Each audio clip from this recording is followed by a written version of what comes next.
Dans le mois passé, on a levé un samedi, un dimanche, et pourtant, il a annoncé grève pour lundi.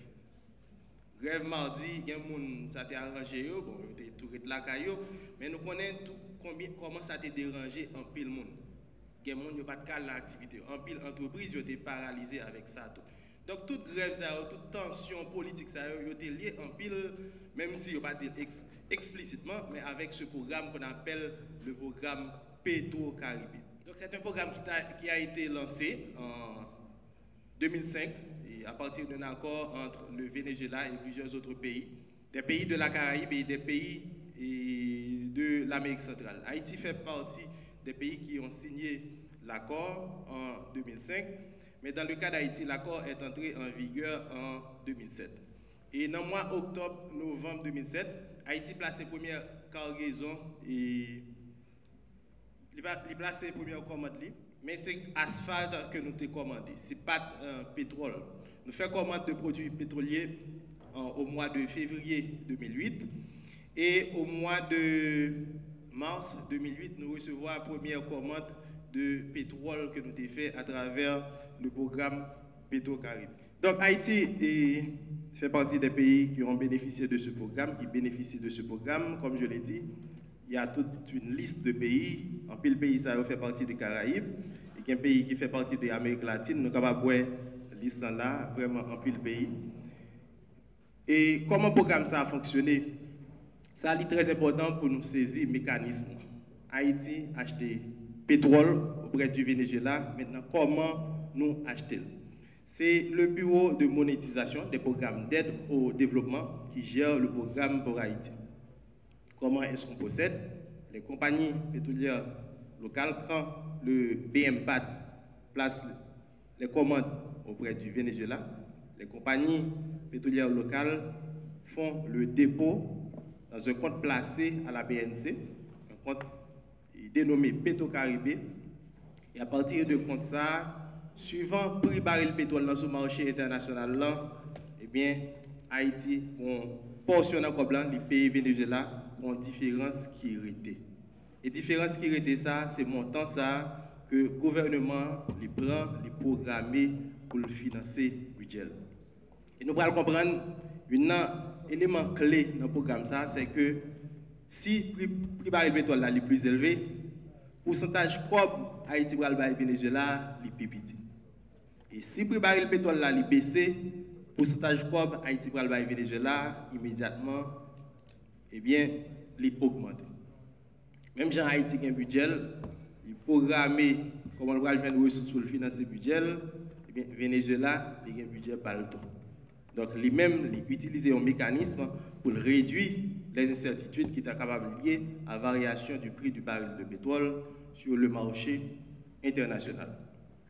Donc, le commande la placé, compagnie pétrolière locale, ils payent 100% comme blanc. Comme ça, vient joindre BMPAD, il a déposé sous compte qui est dans BNC. Donc, nous prenons ouais. Voilà, un slide qui est très important pour vous aider à comprendre vraiment la réalité du programme Petro-Caribé. Alors, je suis capable de dire, c'est manque de compréhension de modalités ça, qui c'est une raison principale qui fait que il y a une pile tension dans le pays dans la semaine ou bien dans le mois qui passent. C'est le gouvernement qui retrouve dans une situation compliquée, côté que il a fait un budget, le budget initial, il était programmé, alors il était supposé, il fait l'hypothèse que le prix baril pétrole sur le marché international a tourné autour de $100 américains. Il vient retrouver dans une situation, côté que le prix a varié entre 50 et $60 américains. Donc, les ressources étaient prévues pour le rentrer à partir du programme Petro-Caribé pour le financer le budget, il n'y a pas de ressources. Comme vous pouvez le voir, si le prix du baril de pétrole dépasse $150 américains, la partie cash à verser au Venezuela est de 30%. Et la partie qui sera financée est de 70%. Donc, ce sera payé sur 25 ans avec un taux d'intérêt de 1%. Regardez bien, si le prix du baril de pétrole baisse et si ça se situe entre 100 et $150 américains, la partie cash passe à 40%. Et il y a 60% qui est financé. Si le prix du baril de pétrole continue de baisser, et si ça passe dans un intervalle de 80 et 100 dollars américains, bah, elle a venu 50-50, 50-50. Et si le prix du baril de pétrole là, entre 50 et 80 dollars américains, le gouvernement pays d'Haïti, il va le Venezuela à 60% et la garder 40% seulement. Si le prix du baril de pétrole là, entre 40 et 50 dollars américains, partie cash là, que Haïti va le Venezuela, c'est 70%, Haïti a 30%. Et nous quand même arrivé plus loin. Si le prix du baril de pétrole là, entre 30 et 40 dollars américains, la partie cash à donner au Venezuela est de 75% et la partie financée sera de 25%. Donc imaginez que le gouvernement prépare un budget pour que il fait hypothèse que bon, le prix du baril de pétrole là, entre 100 et 150 dollars américains.